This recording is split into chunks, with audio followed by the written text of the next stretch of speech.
botar o mapinha tático aí da primeira análise que a gente vai fazer, mas só dando um dado, assim, né? O Fluminense vem de uma sequência muito boa, de muitos gols e etc. Vale destacar que o Fluminense fez gols nos dois clássicos, né? Fez gol contra o Botafogo, fez gol contra o Vasco. Mas, de fato, times de Série A até agora no ano, a gente só enfrentou o Botafogo, Vasco e Flamengo. A gente não fez gol no Botafogo. Perdão, não fez gol no Flamengo. E levou o gol de Vasco e de Botafogo. Então, a gente sabe que a gente entra nessa final, quando a gente compara número com número, você vai para os números do Flamengo. Comparando ali especificamente, após a estreia do time principal, o Flamengo, comparando em clássicos, o Flamengo jogou 3 clássicos a mais porque jogou um clássico na Supercopa e jogou 2 na semifinal, a gente pegou Volta Redonda. O Flamengo só levou um gol, foi do Vasco, e na verdade, o time do Felipe Luiz no Campeonato Carioca, desde que ele estreou, né, que se eu não me engano foi no jogo contra o Volta Redonda, que começa a estrear o time principal do Flamengo, exatamente, o Flamengo não levou gol. Só levou um na semifinal agora contra o Vasco. O Flamengo ganhou por 2-0 do Volta Redonda, 2-0 do Sampaio Corrêa, 5-0 da Portuguesa, empatou 0-0 com o Fluminense, fez 1-0 no Botafogo, 2-0 no Vasco, 5-0 no Maricá, 1-0 no Vasco e aí 2-1 nesse primeiro jogo. E aí me chamou a atenção porque o gol do Vasco, se você para pra ver, é um gol de bola aérea. E é o primeiro tópico que eu ia comentar aqui, e aí não precisa muito do mapinha tático. O Flamengo... aquela questão do avião, né? Lá pra quem sabe, né? Da analogia lá com o avião, com os buracos de bala e tal. Eu não vou saber explicar direito, então é melhor você pesquisar por aí mesmo. Qual que é a lógica? Eu parei pra ver melhores momentos, ou seja, de qual forma os adversários do Flamengo conseguem produzir chances a ponto de chegarem próximo a fazer um gol, já que eles não fazem gol. E a primeira forma que me chamou a atenção é bola aérea. E aí por que eu comparei com a questão do avião, né? A história é bem simples, né? Porque eles queriam fazer um reforço no avião dentro de uma guerra, e aí começaram a estudar todos os aviões que voltavam, onde eles tomavam mais tiro. E aí perceberam no final das contas que não, que os aviões que voltaram, onde eles tomavam mais tiro, eles justamente por eles voltarem, eles aguentavam mais tiro. Então tinha que ver aonde justamente não tinha tiro, que significava que aonde os caras atiravam o avião caía, eles, né, mal explicado, você entendeu. E aí eu fui perceber por quê. O Flamengo sofre muitas chances de bola aérea. Por que o Flamengo sofre muitas chances de bola aérea? De fato, porque é uma boa alternativa. Em geral, até o gol marcado pelo Vasco é de um erro de marcação do Flamengo em bola aérea. Mas o segundo é porque o Flamengo é um time muito difícil de você atacar. Os times não conseguem atacar muito o Flamengo. Então, o que sobra são bolas aéreas. Então, por isso que quando você abre os melhores momentos para ver como os outros times conseguiram agredir o Flamengo, parece um monte de lance de bola aérea. Escanteio, falta cobrada do lado. E você vai falar, eles são muito frágeis na bola aérea. Mas nem é tanto isso. É porque as oportunidades que podem vir são de bola parada. Então o Fluminense tem um desafio muito grande, que é de fazer gol no Flamengo. O primeiro lance que eu vou falar é do Flamengo com a bola no campo de ataque. É um cuidado que o Fluminense vai ter que ter. Porque para ganhar o jogo, você precisa não tomar gol. Isso daqui é um mapinha do Flamengo com a bola. O Flamengo tenta ficar com a bola, tem muito mais posse de bola do que todos os seus adversários ali dentro dos jogos. Perde e pressiona muito forte, porque quer ficar com a bola quase que o tempo todo. O Fluminense normalmente marca da seguinte maneira. Faz aquela marcação básica de ponta marca lateral, lateral marca meia ou ponta adversário, zagueiros e volantes marcam meias e atacantes. Considerando aqui que o ataque do Flamengo, normalmente, né? Vamos ver como é que vai ser, mas normalmente seria o Bruno Henrique por aqui. E aí o Plata é quem deve fazer a função. Se infiltra no meio dos zagueiros, eles tentam, por vezes, colocar muita gente dentro da área. Então eles pegam o Luiz Araújo, que jogam na ponta, botam pra cima de um dos zagueiros. Ele sai da ponta pra meia. E aí vem o Ignacio acompanhando ele. Aí o Fuentes vem atrás porque o De La Cruz já tá chegando por aqui. E o Wesley tem liberdade pra chegar. Como que o Wesley tem liberdade pra chegar? Porque às vezes o ponta não volta pra marcar. Só que o Canóbio tem essa vantagem. Então o Canóbio vai se projetar aqui e vai fechar muito esse lado direito de ataque do Flamengo. Eu não tenho expectativa neste jogo, e às vezes o que acaba acontecendo é o Luiz Araújo abre, De La Cruz vem buscar mais a bola e o Wesley tenta infiltrar por dentro, aí vai caber mais ao Fuentes essa marcação. Eu não tenho expectativa muito grande de um Flamengo atacando pelo lado direito com a infiltração do Wesley. Se isso acontecer dentro desse jogo, a marcação do Fluminense está falhando. Muito mais do... E não é aquela falha do tipo, não tinha o que fazer. Não, tem. A forma como o Fluminense usa, e por várias vezes a gente é capaz até de ver o John Arias, talvez voltando para acompanhar aqui o De La Cruz, né? Mas a forma como o Fluminense marca e a capacidade dos seus jogadores possibilita ao Fluminense a marcar o lado direito do Flamengo. Aonde é que eu tô... Se acontecer de sair um gol, de sair por uma jogada, ou por uma qualidade individual muito absurda do Luiz Araújo em drible, espaço curto, é como sai o segundo gol contra o Vasco, ou então é porque alguém do Fluminense falhou na marcação. Minha preocupação maior tá onde? Inversões de bola do zagueiro do Flamengo, ou do Pulgar, de um dos zagueiros do Flamengo, pro lado esquerdo de ataque. O Alexandro tá voltando de lesão. Se lesionou, inclusive, no outro Fla-Flu.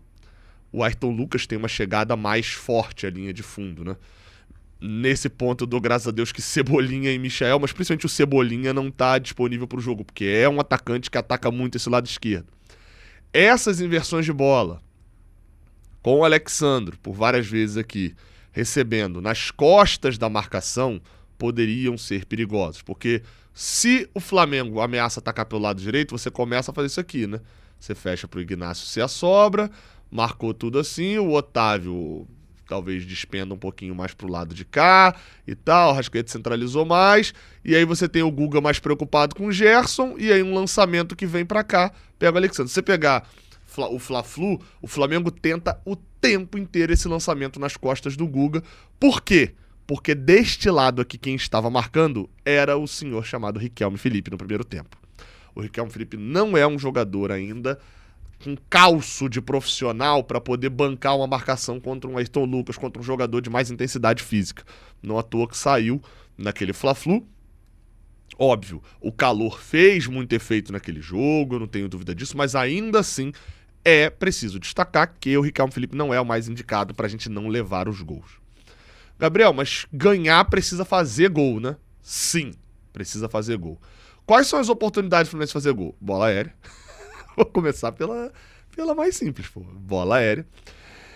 E, cara, existe uma possibilidade que é roubada de bola na saída do Flamengo. Se o Fluminense decidir subir a sua linha de pressão, o Flamengo perde muito a bola na sua saída. Só que o problema disso é que se você sobe tua primeira linha ali de pressão, o Fluminense vem aqui, ó, adianta. O Serna vai pegar o Alexandro, já subiu o Canóbio aqui no Wesley, já tá pegando aqui, ó, adiantando a linha, botando a linha quase toda no meio de campo, então fazendo uma pressão no time adversário, fazendo o Flamengo ter que ficar botando Plata, talvez o Luiz Araújo, acho que o Gerson nem tanto, na linha dos atacantes aqui dos defensores do Fluminense, pressionando para num passe do Léo Pereira o Martinelli dar o bote e roubar a bola, por exemplo. Isso pode acabar acontecendo. Ou talvez numa tentativa de lançamento do Léo Ortiz, essa bola repicar no John Arias e sobra no meio pro Otávio. Pode acabar acontecendo. O fato é que o Fluminense pode tentar roubar essa bola subindo, pressionando. E foi o que o Vasco tentou fazer e conseguiu nos primeiros 15 minutos. Até no primeiro tempo do jogo de ida, conseguiu fazer por 10, 15 minutos no jogo de volta, e foi o que o Fluminense tentou e conseguiu fazer no 0x0 nos primeiros 15, 20 minutos. Só que lá, qual que foi o que prejudicou? Inclusive a mesma coisa do jogo de volta agora. O calor excessivo das 4 da tarde. Nenhum time que joga em alta intensidade 15, 20, 30 minutos iniciais de um jogo às 4 da tarde, no calor do Rio de Janeiro, consegue manter o padrão no resto do jogo. Vai cansar muito mais rápido. Isso acabou prejudicando o Fluminense. Qual que é o risco disso, Gabriel? Da gente fazendo um jogo 9h30 da noite, pressionar o risco aqui. Se o passe do Léo Ortiz encaixa no Pulgar, por exemplo, como eu citei, não dá tempo de alguém dar o bote antes, desmontou a defesa do Fluminense. Se o lançamento do Léo Ortiz na ponta pega o Alexandro ou um Gerson correndo nas costas do Guga, se um lançamento do Léo Pereira pega um Gonçalo Plata de frente e um Thiago Silva de costas tendo que gerar, o Flamengo vai estar cara a cara. Então, essa subida para poder marcar a saída de bola do Flamengo pode ser a solução.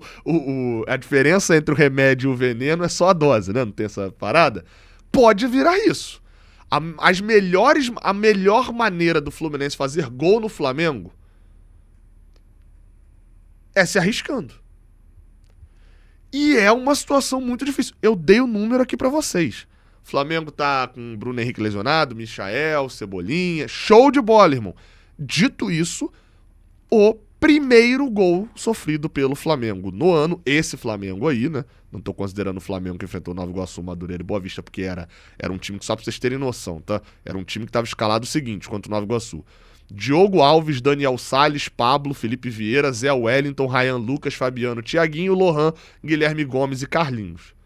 Não era esse time, né, gente? Isso é meio óbvio. Colocando esse time aí na questão, cara, é um time que não toma gol, pô. Aí você fala, pô, Gabriel, mas na Supercopa tomou gol do Botafogo. Você já viu o gol que o Botafogo fez? O Botafogo fez um gol, basicamente no último lance do jogo. Mas como que aconteceu também, tá? Muitas roubadas de bola, cruzamentos. O Guga vai ser um papel primordial, com o Serna puxando a marcação. O Flamengo marca muitas vezes na sua área, ele faz linha. O Flamengo, por várias vezes, não é linha de impedimento, não. Ele marca em linha. E isso é excepcional para dois casos. Roubada de bola. Pô, o Guga dominou daqui. Germancano já correu, ou o Martinelli, ou o John Arias. Infiltrações por dentro das linhas do Flamengo, correndo nas costas, nesse cruzamento que vem da intermediária, né? O cara dominou a bola por aqui, cruzou, a defesa tá em linha, o jogador do Fluminense corre pra frente, o jogador do Flamengo gira pra trás. Pode ser uma boa.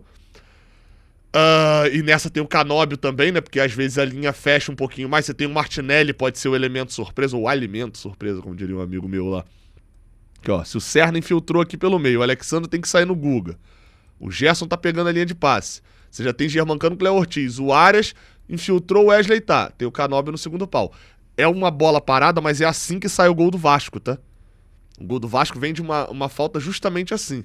É como se isso aqui fosse uma falta, a cobrança vem no segundo pau, tá livre. O Lucas Oliveira, se eu não me engano, o zagueiro do Vasco, que era pra ter sido expulso contra a gente, não foi, deu impedimento, deu condição pros 2 gols nossos no Fluminense e Vasco. E ele meio que domina, se embarando um pouco, e o Nuno, português lá, acaba fazendo o gol que abre o placar contra o Flamengo. E vale um destaque. Essa é uma chance, então, o cruzamento ou lá no segundo pau, ou então esse cruzamento que força o atacante a se projetar mais, ou até mesmo numa tabelinha de linha de fundo, e aí o John Arias acaba caindo muito mais aqui pela direita para fazer esse tipo de jogada. A gente vê por várias vezes isso daqui, né? No Fluminense. O Otávio aproximando pra cá e tal, e pode acabar vendo isso daqui, que é o John Arias fazendo a tabelinha, chegando na linha de fundo, numa bola dessa, a zaga do Flamengo toda... vocês não estavam vendo o John Arias aqui, né? Deixa eu trocar minha câmera. Agora sim aqui. Ó, o John Arias recebendo aqui na tabelinha Kevin Serna, ou seja lá o que for, pelo lado direito, a defesa do Flamengo, ela corre em linha pra trás. E por várias vezes eu vi lance perigosinho do time adversário com uma coisa que o Germancano gosta muito de fazer, que é corre, para e volta, tem uma mobilidade boa, a defesa correu toda pra dentro do gol. O Fred era rei disso, tá? E o John Arias pode fazer o passe pra trás, por exemplo, ou até o Kevin Serna mesmo pela direita, Martinelli numa infiltração, o passe pra trás, e aí o cara tá com liberdade pra poder finalizar. Germancano nesse tipo de bola é 2-1. Se ele errou a primeira, ele não erra a segunda. É uma outra chance. Qual a outra oportunidade? Uma coisa que o Fluminense não faz muito. Quer dizer, até esse time do Fluminense até faz mais. Que é chute de longe. Como o Flamengo faz essa linha de zagueiros por várias vezes atrás, quando um time adversário ultrapassa a primeira linha do Flamengo, né? Tipo assim, passou aqui da primeira linha. O Otávio conseguiu dominar a bola aqui, ou o Fuentes, né? Botar aqui. O Ignacio deu no Otávio, deu no Fuentes lá na esquerda. Passou a primeira linha de marcação do Flamengo, né? Tá fechado aqui. O passe do Fuentes aqui pro meio, acha um Otávio às vezes um pouquinho mais livre, ou domina tirando um pouquinho do pulgar, pum, queima de longe. Não foram chances muito perigosas, essas contra o Flamengo não. Porque no geral, esses chutes são de média distância, de longa distância, são chutes muito favoráveis a um goleiro bom, né? Goleiro que é bom dificilmente toma esse gol. Então o Rossi acaba pegando. Olho em uma coisa, também defensiva, tá? Que o Flamengo tem feito pra cacete. Time do Fluminense postado defensivamente. O Flamengo é traiçoeiro e pode fazer uma coisa que já fez algumas vezes, que é a casquinha de cabeça. O Fluminense sobe a marcação aqui, ó. O Rossi dá um chutão pra frente, disputa no meio de campo, por exemplo, o Gerson, que é um cara que é o falso fraco, o Gerson, né? Disputa aqui no meio de campo. Ó, o Martinelli subiu aqui pra pegar o Pulgar, subiu o time todo. O Gerson disputa no meio de campo, dá uma casquinha. Pum, desviou. A zaga do Fluminense tá no mano a mano, aqui atrás. Porque já tá correndo pela direita um Wesley, de repente, tem um De La Cruz, já tá correndo pela esquerda um Arrascaeta, e nessa casquinha do Gerson é o tipo de desvio que o zagueiro que tá postado aqui, o Thiago Silva, não sabe pra onde ele vai desviar. E aí numa dessa a bola tá correndo, você tem 4 contra 4. Olho nessa casquinha, quebrada pro meio, até mesmo quando vem mais pra ponta, né? Porque é um lance difícil de se marcar. Ainda mais se você tem um bom cara com posto, não é um De La Cruz, você tem um cara com um pouco mais de altura. O Pulgar até poderia ser esse cara, mas o chute teria que ser um pouco mais fraco. Enfim, são algumas questões, cara, como eu falo algumas vezes aqui pra vocês. Eu não sou um analista tático, nem quero ser, não tenho essa pretensão, não tenho essa qualidade pra ser. Mas eu sou alguém que acaba identificando muitos padrões nas coisas, né? Enfim, é uma bênção ou uma maldição, né? Às vezes a gente concentra ali, consegue perceber algumas coisas, são alguns padrões que acontecem dentro do jogo. Eu até gostaria mais de fazer mais esses vídeos, mas como eu falei, eu acabava percebendo muito mais isso quando eu sentava só pra ver o jogo, principalmente do estádio, com o retorno de um monitor. Narrando o jogo, nem sempre consigo perceber isso tudo. Então, quando tem jogos mais importantes, eu vou rever jogos, parei pra rever o 0x0, e aí vou rever melhores momentos, tentar entender também ali, como eu falei, a questão dos furos do avião, né? Por que tal lance tá acontecendo muito mais? Às vezes é porque é o único que tem. Então o Flamengo, por exemplo, vai muito mal na bola aérea? Nem tanto, mas é a maior vulnerabilidade dele. E é porque os lances de bola aérea são os únicos que aparecem nos melhores momentos, porque os outros, tudo que o time tentou criar, eles neutralizaram. Enfim, vai ser um clássico legal hoje, cara. Se Deus quiser, a gente vai conseguir furar essa defesa dos caras, meter 1, 2, 3 gols. Primeira vez que o Felipe Luiz toma, os caras vão ficar desnorteados. A gente vai ser campeão se Deus quiser, vamos nesse caminho aí. Tamo junto, tá? Não esquece de deixar o like aqui embaixo, se inscrever aqui no canal e acompanhar a nossa transmissão hoje, que começa a partir de 6h30 da tarde, aqui mesmo no Raiz Tricolor. Até a próxima, valeu.